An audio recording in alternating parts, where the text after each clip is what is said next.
झालेला माणूस म्हणजे वर्ष आपला देश अमृत महोत्सव साजरा करतोय आणि मीही माझा अमृत महोत्सव साजरा करतोय. म्हणजे 75 मध्ये असलेला मी तसा तुमच्यासमोर उभा असलेला युवक आहे. मला या ठिकाणी काही गोष्टी मुद्दाम सांगणं गरजेचं आहे.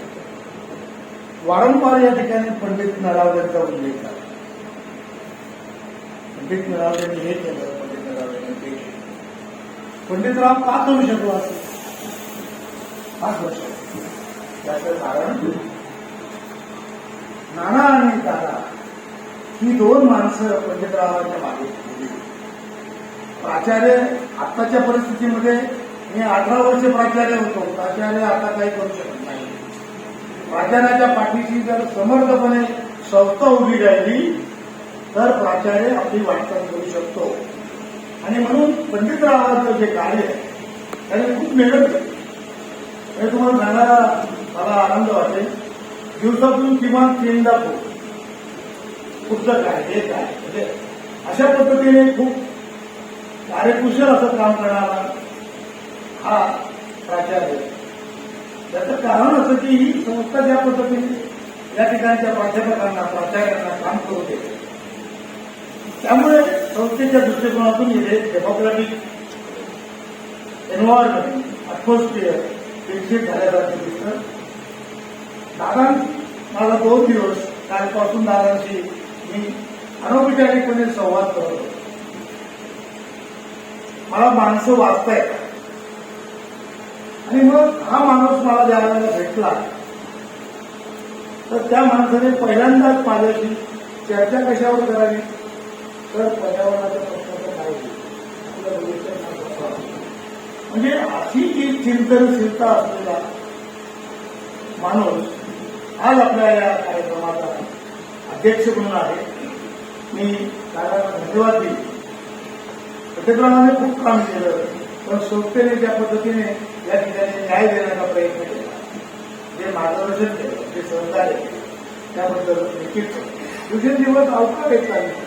प्रामुख्याने शहरी भागामध्ये अधिवेशन होत नाही, खेड्यामध्ये होतात अशी परिस्थिती आहे.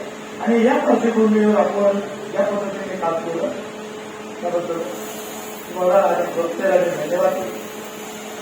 आज समारोपाचे जे प्रमुख पाहुणे आहेत ते आमचे मित्र आहेत. खरं सांगायला तर ते आपल्या परिषदेतील मेंबर आहेत. आणि आमच्या माझा एक आग्रह नेहमी करतो की आमचं की समारोपाच्या कार्यक्रमाला पॉलिटिकल लीडर बोलवायचं. आणि पॉलिटिकल लीडर आले तर ते फार गोंधळ सगळं धावपळ त्याच्या कार्यक्रम याच्यासाठी शेत माणसाला समारोपाला बोलवा हा माझा आग्रह होता. आणि कलावडेसर म्हटलं की आपल्या घरचाच पाहुणा आहे म्हटलं. तेव्हा श्यामकरांचं काम खूप चांगलं आहे. एक अकॅडमिशियन असा एक प्राध्यापक म्हणून एक सर्जनशील प्राध्यापक म्हणून पब्लिक ऍडमिनिस्ट्रेशनमध्ये त्यांच्या या पत्रिका लिहितात, ते लिखाण करतात, हे मला फार पुढे बसून लागते. आणि मग असा अकॅडमिक शैक्षणिक गुणवत्ता असलेला पाहुणा आज आमच्या या ठिकाणी आम्हाला मिळाला. दुसरा महत्वाचा पाहुणा तुमच्याच विद्यार्थ्याचा अधिष्ठाता प्रशांत हा आमचा खूप जवळचा मित्र आहे. प्रशांत अभ्यासकारांशी माझा रेग्युलर संवाद चालू असतो, वेगवेगळ्या विषयांवर बोलतो, तेही या ठिकाणी आले. त्याचाही मला खूप आनंद आहे. मी अभिनंदन करतो की ज्यांची निवड झाली. अभिनंदन करताना मी मगाशी खान सरांना म्हटलं की मुंबई विद्यापीठावर मोठी जबाबदारी टाकली आहे. कारण परिषदेपासून मुंबई विद्यापीठ बऱ्यापैकी लांबलेलं आहे असं. पण खान नावाचा माणूस मात्र रेग्युलर गेली 15 वर्ष परिषदेमध्ये येतो. आणि त्या पद्धतीने मी त्यांना म्हटलं की आता मुंबई विद्यापीठ आमच्याशी जोडलं गेलं पाहिजे. आणि म्हणून खान सरांचा ज्यांच्याकडे परिषद पुढच्या वर्षी होणार आहे त्या ज्ञानोबाचा आणि जे आता आमचे उपाध्यक्ष आहेत म्हणजे आता पंडितरावाची भूमिका बदलली ते आता आमचे मार्गदर्शक होणार आहे, उपाध्यक्ष आहे. तेव्हा यांचंही या ठिकाणी मनपूर्वक अभिनंदन करतो. मला एक प्रकार खूप आवडला तो म्हणजे पडद्यावरच्या लोकांचे कायम फोटो निघतात हो, त्यांचा कायमच सत्कार होतो. पण पडद्यामध्ये काम करणारा, किचनमध्ये काम करणारा, त्या टेबलावर बसलेला ही जी माणसं असतात ही माणसं खूप मोलाची असतात. व्यवस्था करते ही माणसाच्या जोरावर असते. आणि त्या लोकांचा पंडितरावांनी या ठिकाणी अतिशय व्यवस्थितपणे पडद्या माणसांचा आणि त्यांच्यासोबत काम करणाऱ्या विद्यार्थ्यांचा या ठिकाणी सत्कार केला. त्याबद्दल खरंच मी संयोजकांना तुम्हाला धन्यवाद देतो. तुम्ही गेल्या 10-20 वर्षाच्या कालावधीमध्ये ज्याला एक चांगला इतिहास आहे, ते खूप चळवळी होतात. आणि प्रकुलगुरू साहेबांना मी सांगतो की या परिषदेच्या जडणघडणीमध्ये मराठवाड्याचं चांगलं योगदान आहे. परिषदेची नोंदणी औरंगाबादलाच झालेली आहे. मध्यंतरी मी काल परवा म्हणालो त्याप्रमाणे की थोडीशी मरगळ या परिषदेला आली होती. त्यावेळेला पाटणच्या परिषदेनंतर की पुन्हा उपस्थिती वाढावी, पुन्हा याला दर्जा प्राप्त यासाठी प्राचार्य डॉक्टर विठ्ठल मोरे आणि सरचिटणीस डॉक्टर सुदर्शन मोरे या दोन बाई पुढे आल्या आणि त्यांच्याकडे परिषद लातूरला झाली. विलासराव देशमुख त्याचे तत्कालीन मुख्यमंत्री यांनी आपल्या परिषदेला 2 लाखचा निधी दिला. तो 2 लाख निधी प्रत्यक्ष मिळण्यासाठी बरेच प्रयत्न करावे लागले. सुदर्शन मोरेंनी विठ्ठलाला धरून सुदर्शन चक्र व्यवस्थित फिरवलं आणि आपल्याला ते 2 लाख प्राप्त झाले. आणि मी कालही म्हणालो त्याप्रमाणे हे जेवढे पदाधिकारी येत गेले, अगोदर 3 वर्षाची ती फिरत होती, 6 वर्ष नंतर पुन्हा पुढे देवरे सरांकडे, मग आम्ही आमच्याकडे. ही टर्म वाईज करताना जेवढे पदाधिकारी आहेत त्यांनी कुठलाही टीएडीए न घेता या परिषदेला अटेंड करणे आणि आपलं भरी योगदान देणे हे काम केलं. म्हणून कालच्या आपल्या सभेत सांगितल्याप्रमाणे जवळजवळ 6.5 ते 7 लाखापर्यंतचा निधी जसा शिल्लक आहे. आणि हे ऐकूनच काल उद्घाटक सन्माननीय कराड साहेबांनी आपल्याला या परिषदेला 4 लाखाची देणगी जाहीर केली. ती कशी बसवायची त्याबद्दल त्यांनी प्रस्ताव मागितला आणि तो आपण त्यांना प्रस्ताव देणार आहोत. रिसर्च ओरिएंटेड असं काही काम करता येईल का, त्यासाठी प्रकुलगुरू साहेबांची पण आम्हाला मदत होईल. इथे आपण जर बघितलं तर बऱ्यापैकी राज्यशास्त्रामध्ये काम करणारे लोक ते वेगळ्या पदावर आहेत. प्राचार्य आहेत, प्रशांत अमृतकर इथं डीन आहेत, माझ्याकडे स्वतःकडे तिकडची डीनची जबाबदारी आहे. भारती पाटील मगाशी तिकडे डीन होते, आपले वणगे सर आहेत. आपण असा काहीतरी व्यवस्थित प्रस्ताव केला तर ते आपल्याला तेही पैसे प्राप्त होतील असं मला वाटतं. आणि ही वर्षातून एकदा अधिवेशन होतं, हे पूर्वी 3 दिवसाचं व्हायचं. विचार करा, 3 दिवस म्हणजे जवळजवळ 4 दिवसाचा रजेचा प्रबंध करावा लागत होता. जमाना 2020चा आला, मोबाईलमध्ये शॉर्टकटमध्ये बोलण्याची भाषा आली आणि मग आपणही ते 3 दिवस इतकं थांबणं शक्य नाही, परवानगी पण मिळणार नाही. आणि मग आपण शिवले इथल्या परिषदेपासून ती 2 दिवसावर आणली. पण 2 दिवसात का असेना एक भरीव चर्चा होते असं आपण या काल आणि आजच्या चर्चासत्रातून बघितलं आहे. देवळणकर यांनी आपल्याला मोहीम शाकीर, डॉक्टर भालभोळे आणि डॉक्टर यशवंत सुमन श्रुती व्याख्यानमालेमध्ये मांडणी केली आणि त्या मांडणीमध्ये पुढे डॉक्टर दहीपळे आणि सकाळी डॉक्टर आगाव यांनी त्याच्यात आणखी भर टाकली आणि आपल्याला चिंतन करायलाही भाग पाडलं. या परिषदांमधून हेच होतं की नवीन लागलेला प्राध्यापक, विद्यार्थी आणि ज्येष्ठांचं मार्गदर्शन होतं आणि ते समन्वय होतं. आपण बघतोय की आजूबाजूची परिस्थिती ही अशी आहे. मगाशी सकाळी उल्लेख केला की सोव्हिएट रशियाचं विघटन झालं. अमेरिका आणि रशिया यांच्या सुपर पॉवरच्या स्पर्धेमध्ये जो हत्ती आणि बेडूकची कहाणी आहे की बेडूक हत्तीसारखा फुगायला गेला, फुगता फुगता फुगता तो फुटला, तसं सोव्हिएट रशियाचं विघटन झालं. आणि काल दहीपळ्यांनी ती मांडणी केली की आपण ज्या चीनची भीती मांडतो तिथे पण असे अनेक प्रॉब्लेम्स आहेत, ते दाबलेले, दमन केलेले आहेत. पण त्या प्रॉब्लेम्समध्ये सुद्धा कुठेतरी काहीतरी स्फोट झाला, काहीतरी झालं तर तो फुगलेला फुगा फुटण्याची शक्यता असू शकते. आणि महत्वाचं हे आहे की जेव्हा तुम्ही आवश्यक गरजा आणि समाज जीवनाला, राष्ट्राला जे आवश्यक आहे त्यापेक्षा जर नको त्या गोष्टींना प्राधान्य देऊन केवळ सुपर पॉवर बनण्याच्या स्पर्धेमध्ये आपला अधिकचा पैसा तिकडे खर्च करत गेला तर आपण एखाद्या वेगळ्याच आव्हानाला किंवा वेगळ्या समस्येला तोंड द्यावं लागू शकतं. उदाहरण पाकिस्तानचं आहे. सातत्याने आपल्याशीच तो स्पर्धा करत राहिला आणि आज कर्ज बाजाराच्या विळख्यामध्ये सापडला आहे. असं तिथले काही तज्ञ लोकांनी म्हटलं की येत्या 25 वर्षात पाकिस्तानचे सुद्धा 4 तुकडे होऊ शकतात, माहीत नाही. परंतु तिथली जर अण्वस्त्र सुरक्षित केली गेली तर काही होऊ शकतं, कारण अमेरिकेच्या दृष्टीने तिथलं महत्व संपलेलं आहे आणि तिथल्या राज्यकर्त्यांनी ज्या भूमिका घेतल्या त्यावर तिथं सत्तांतर झालेलं आहे. पण हे सर्व असं आजूबाजूला वाढतो म्हणून आपण भारताचं राजकारण आणि महाराष्ट्राचं हे तिन्ही स्तरावर आपल्याला चर्चा होणं अपेक्षित आहे. अशा पद्धतीची तयारी सुरू आहे आणि या प्रत्येक टप्प्यावर आदरणीय Deore sir, Pawar sir, Patil sir यांच्यासोबत चर्चा होत होत्या आणि अशा पद्धतीने हे परिषद होईल.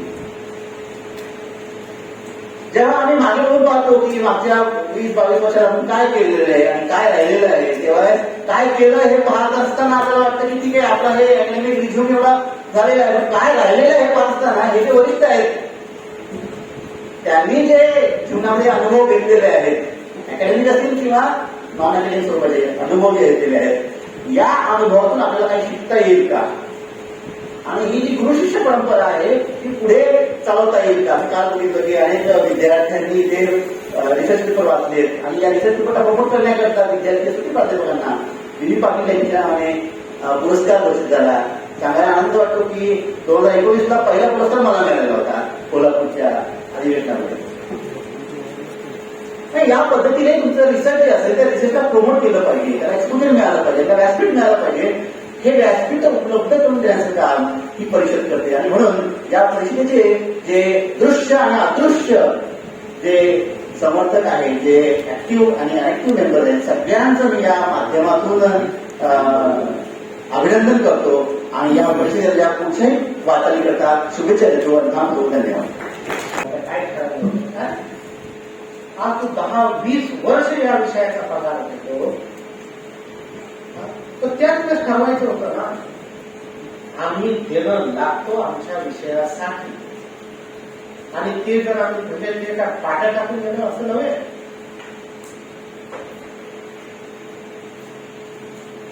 म्हणजे जे नरावडे सरांनी जे मगाशी उदाहरण दिलं आणि विवेकानंद महाविद्यालयामध्ये सीएचबी असतानाचे सहकारी मला अजूनही आठवतं की आम्ही सीएचबी आणि त्यावेळेस जे परमनंट प्राध्यापकांचं वेतन आयोगासाठी 1 महिनाभर आंदोलन चाललं आणि त्या आंदोलनाच्या दरम्यान सगळ्या सीएचबीच्या प्राध्यापकांनी सगळे जे लेक्चर्स आहेत त्यांना म्हणजे आता तर असं कोणी घ्यायला गेलं तर आपले रुग्ण घ्यायचे नाही, बंद केलेले आहे. त्यावेळेस त्या सगळ्या प्राध्यापकांनी आम्हाला प्रोत्साहन दिलं, आम्ही ते घेतलं. जे मला आजही आठवतं की ज्या दिवशी मी माझं महाविद्यालय सोडलं, त्यांनी सांगितलं ना राज्यशास्त्र आणि लोकप्रशासनाला भरला असायचा, ज्या दिवशी मी माझं महाविद्यालय सोडलं होतं त्या दिवशी विवेकानंद महाविद्यालयामध्ये लोकप्रशासनाला 578 प्रवेश BA फर्स्ट इयरला एका वर्षानंतर आणि राज्यशास्त्राला 525च्या आसपास प्रवेश. इतकं सौभाग्य कुणाला लाभलं असेल इतक्या विद्यार्थ्यांशी होतं. आम्ही विषयाला डिवोट केलं, त्याचे रिटर्न समाधानाच्या रूपानं मिळतात हे मी अनुभवलेलं आहे. 100% मिळतात आणि ते समाधान तुम्हाला व्यक्त करता येत नाही, ते फक्त अनुभवाची बाब आहे.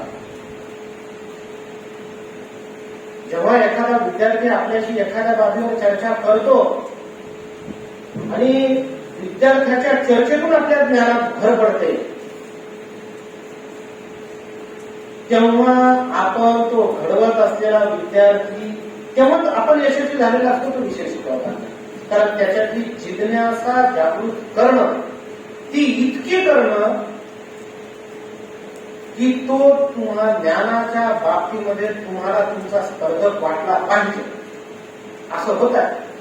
जर आम्ही आपल्या विषयामध्ये आता डिवोट केलं तर ती एकरूपता आमच्या विषयावरती जर निर्माण झाली तर निश्चितपणानं ह्या विषयाला आमच्या विषयाला खूप चांगलं भवितव्य आहे. राज्यशास्त्र लोकप्रशासन हे दोन असे विषय आहेत.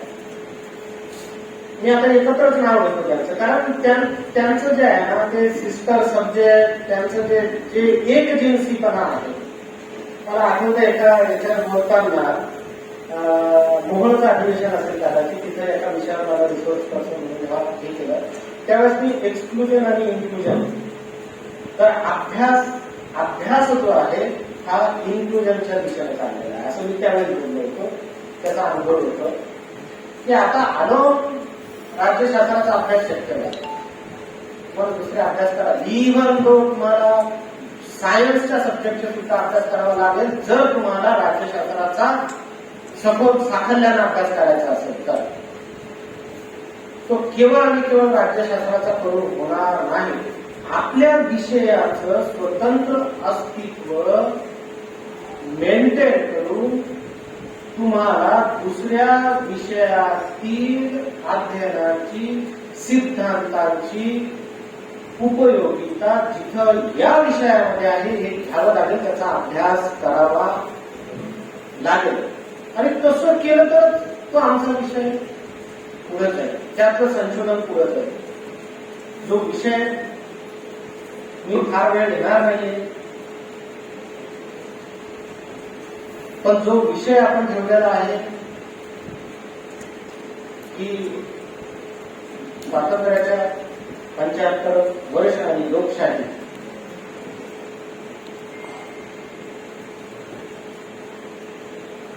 खरं तर मला थोडस अहवालामध्ये कोण काय काय बोललं हे ऐकायला मला मजा वाटली असती. त्यातले काहीच बाब पुढे आले, काही देवरे सरांच्या याच्यामधून त्यांनी एक दोन अभ्यासकांचा उल्लेख केला, त्यात रशियाच्या संदर्भातला असेल, चायनाच्या संदर्भातला असेल. राज्यशास्त्राच्या लोकप्रशासनाच्या अभ्यासकांपुढे हे फार मोठं चॅलेंज.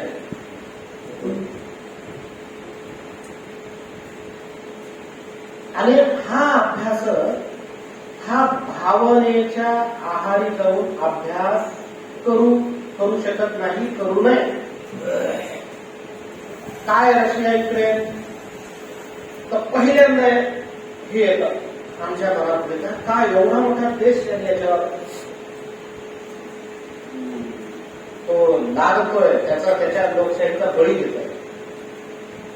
काय राज्यशास्त्राच्या अभ्यासकांना असा विचार करू नये की युक्रेनच्या राष्ट्राध्यक्षाचं धोरण कुठेतरी चुकलं असेल. असा जेव्हा विचार करू तेव्हा आमची भावना बाजूला आहे.